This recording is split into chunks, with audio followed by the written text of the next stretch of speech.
Southside Meats is a family-owned business. We've been around since 1979. Started by my wife and myself and my mom.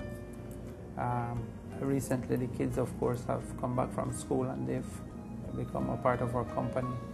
Basically, we want to produce good, wholesome food at as an affordable price as we can. But quality has been the cornerstone of Southside. We try to do things differently. We try to do things the right way, we believe. We try to buy the best pigs. We try to get them as clean as possible in a clean and wholesome environment as possible, because all these processes affect the finished product. How do you maintain that quality year after year after year, and yet maintain a certain quality but still improve, if that's possible? Being consistent is the key. We're constantly communicating with our suppliers. Our pigs need to be a certain size. They need to get a certain type of feed. You need to slaughter them in a certain way. You need to do the same good things that you do on an ongoing basis. We have standards for receiving animals. We have standards for buying. We have standards for slaughtering. We have standards for the whole process. We have been making ham, I believe, from a year or two after we started in the meat business. And to be honest with you, I think it took us a few years to learn all this art, because it is an art. What smoke to apply? How long do you apply it?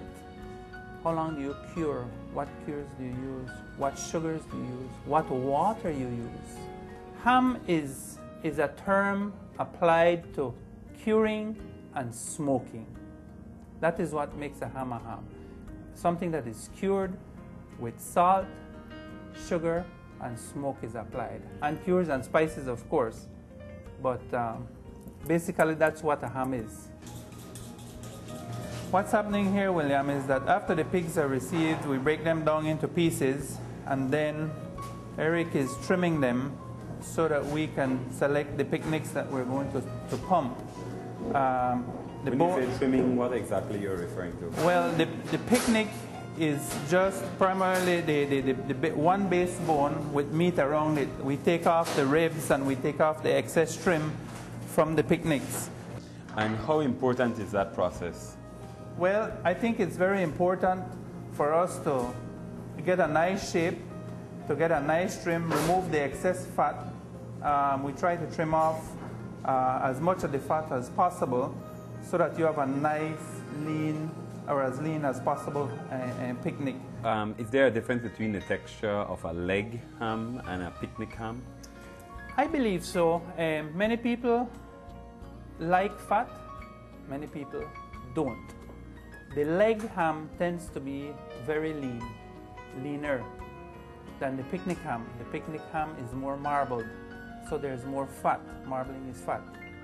So there is more pronounced fat flavor in the picnic ham than in the leg ham. But different strokes for different folks. Some like it fat, some like it lean. Okay, all hams need to be cured. There are several types of curing of hams. There's the dry salt rub, or there's a brine. Like I said, there are 1,000 ways to make hams. What we're going to be doing is we're going to be injecting the salt and the sugars and the cures into the ham. It's a different technique. It's called a Virginia or a Smithfield type process. And we'll be putting that directly into the muscle so that it can cure properly. And this ensures that the cure goes to the very center and is evenly distributed throughout the ham. And how important is this to the flavor that you have? This is critical because this is where we deliver our own unique recipe of spices or our own blend of spices, right? All hams are made basically the same way. Salt, sugar, smoke. What makes your product unique is the spices you add to it and the processes. After the hams are pumped, we let them set. Some people leave them set for 2 days. You could leave them set for a month. Different hams, again, different processes. We let ours set for 5 to 7 days. And this ensures that the cure penetrates well. It's like marinating the cures into the hams, okay? And we turn them. Every day we come in and we turn them over so that the ones on top go to the bottom and the ones on the bottom come to the top. And they will sit in here for 5 to 7 days based on our smoke schedule. And this is carefully controlled with temperature as well. Yes, as you can see, we're in a cold room, okay? And we keep it very cool in here. And it sits in here at that temperature because at this temperature, bacteria does not grow. Okay, William, this is where we smoke our hams. And as you can see, we just put these in about an hour ago. They still don't have any color. They're still basically raw, dripping. These will be smoked for at least 12 hours, 10 to 12 hours. We cook them slow, we apply smoke. Again, that's another process that the hams have to go through to give them their own unique flavor, their own unique taste. Now, why hang it in the netting? Is it just so that you can manage the ham? What's the purpose of that netting? Because I've always seen it. Well, the net does two things. The net keeps the ham held together. It gives us a way to hang it, right? And it also helps to maintain the smoke and the flavor. The net retains the smoke flavor as well. So it's dual purpose. Should you remove the net before cooking it? Yes, yes. Okay. Okay, William, what you saw a while ago was the beginning of the smoking process. At the end of that process, this is what the hams come out looking like. You can see they've gotten color, they've firmed up, and they're ready to be wrapped and soon to be eaten. What we're doing, William, is we're taking off the hooks, which we use, again, we don't sell, and we're cutting off the ham hocks. Now these ham hocks down here, you know what to use this for, William? I would have said beans. That's about right. That's right. This adds flavor to your beans. What happens is right now we have lots of orders for hams 10 to 12 pounds. And what we're doing is we're working on an order. And if they're big, we cut them in half so that we can get them the 10 to 12 pound size. So we're working on a specific order right now.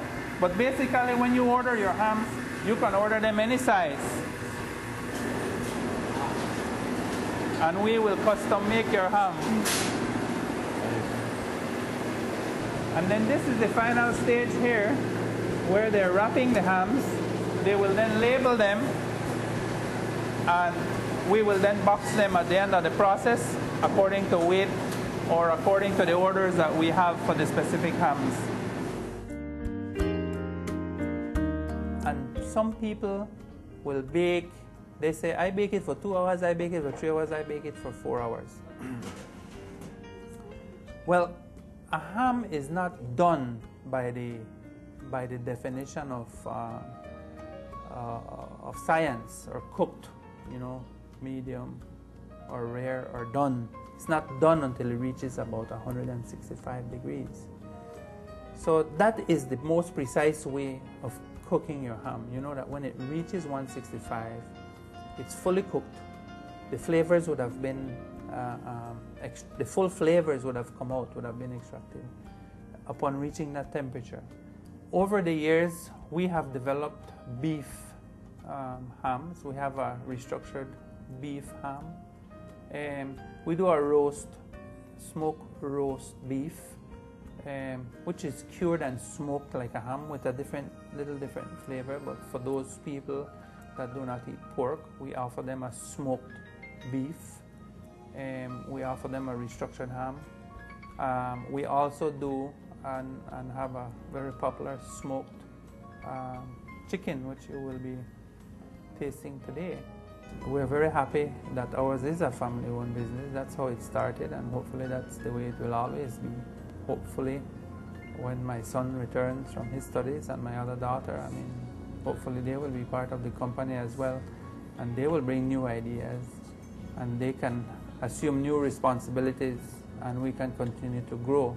I am very proud of all the products that we make, and I think again that pride stems from knowing that you are comfortable in inviting somebody to taste your product, to eat your product, and the culmination of everything is the proof of the pie is in the eating, no? Really, really good. And I'm not kidding. Belizeans have responded very well to our lines, and that's the proof.